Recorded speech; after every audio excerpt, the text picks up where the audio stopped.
Hello, everybody. This is Teaching Social Interactionist Theories in ESL presentation, which was made by Jaime Guadalupe Garza Batista, Deja Monet McLean, and Christian Carpenter.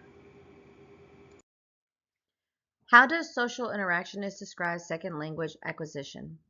The interactionist perspective is primarily concerned with the environment in which second language learning takes place.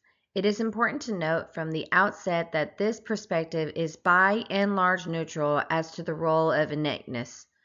The interactionist social theory proposes that language exists for the purpose of communication and can only be learned in the context of interaction with adults and other children. It stresses the importance of the environment and the culture in which the language is being learned. By doing so, we are encouraging students to express their voices in both English and in their native language to understand how their social performances are in any atmosphere. Key principles of social interactionist theory. The core idea is learning is a social process that happens through interaction with others, not just from an innate knowledge, as suggested by theorists like Noam Chomsky. Language and understanding develop through communication and collaboration. A few key concepts. First, zone of proximal development, or ZPD. This is the gap between what a learner can do alone and with help. For example, a student may write a simple sentence on their own, but with guidance can write a full paragraph. It's about what they can achieve with just the right amount of support. Next is scaffolding. To help learners move through their ZPD, scaffolding provides temporary support, like offering sentence starters or breaking tasks into manageable steps. This helps them build confidence and independence over time. Lastly is more knowledgeable other, or MKO. The MKO is anyone who knows more about a task or concept than the learner, such as a teacher, peer, or even a resource like a dictionary.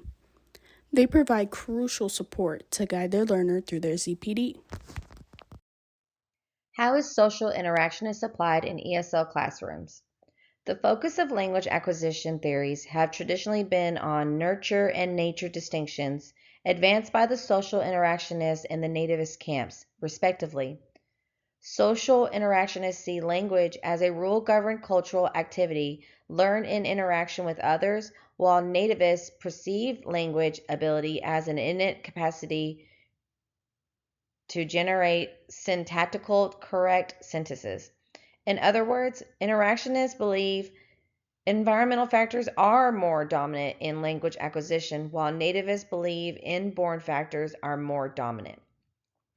If teachers try to provide opportunities for oral discussion in their classes, encourage learners to initiate topics, and put some responsibility on part of their learners, the class would be enjoyable, creative, and they'll take initiative. For those students who are either reserved or reluctant to participate in the classroom, the teacher can directly ask them to speak rather than wait for the response.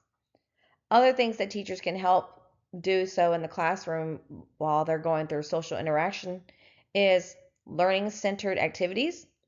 They can collaborative task, performing scaffolding and zone of proximal development. Then there's engaging in real world communication, encouraging participation. They can focus on interactional features, get more into the community integration, understand diverse interactions, and then they can form a reflection and self assessment.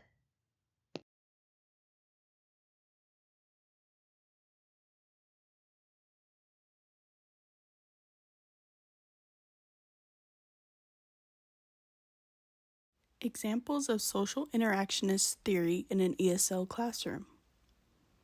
The first example would be group projects. Students collaborate using their diverse language skills to achieve a common goal. An example could be a presentation about home countries, writing a collaborative story, or designing a travel brochure. Next would be pair work. Students practice conversational skills, give feedback, and learn from each other. An example could be role playing scenarios such as ordering food, asking for directions, interviewing, and correcting each other's grammar. Next will be discussions. Facilitated discussions promote language and development and critical thinking. An example could be debates on current events, discussions about literature, and sharing personal anecdotes. Then there's teaching strategies. Sentence stems using I think, because, or in my opinion. Vocabulary support could be pre-teaching keywords, glossaries, and visuals. Modeling, demonstrating correct grammar and pronunciation. And construction feedback, focus on specific areas for improvement. Then there's classroom environment, encouraging participation and value contributions, foster a sense of community and collaboration, and providing opportunities to interact with native speakers. Lastly, the benefits. This increases participation and motivation, improves communication skills and fluency, better understanding of grammar and vocabulary, enhances critical thinking and problem solving, and a more supportive and inclusive learning environment. Critiques of the theory. Why is it effective? It is effective because it has natural language acquisition, which is students learn more when they are interactive with their other peers. It also has feedback, which is students can receive real-time feedback with their own language, which can help build on their students' improvement and skills. It also has scaffolding and support, which is adults providing support and guidance while gradually raising the bar and improving their progress. And it also has cognitive skills, which is interactive skills such as reading and writing, and it can also help to make them social and create interest and standardize their knowledge and studies. And it's also a motivational factor, which means it can help with interactions with peers and can enhance students to communicate and learn when they feel support and connection with others. It is also very important because by Lev Vygotsky, he was a written Russian theorist that believed in students learning was primarily comes with social interactions, and with that comes also with the zone of proximity development, which had three different zones. The first zone being students can do on their own, second being what can be done with adult support, and the third zone being what is far from reach at the moment. Zone proximal development connects because with scaffolding, it helps the teacher evaluate what the student is capable of and provides data and students' progress. Examples of interactive activities are peer reviews, presentation, group works, finding a partner, and groups of two. All of these examples that can help the students gain knowledge and understanding. Our conclusion is as we educators can engage students in activities by opening them to real world social interactions that will benefit them into their adulthood, whether it's opening them to resources that are used in everyday life skills or other materials that will give them guidance to differentiate proper and improper interactions.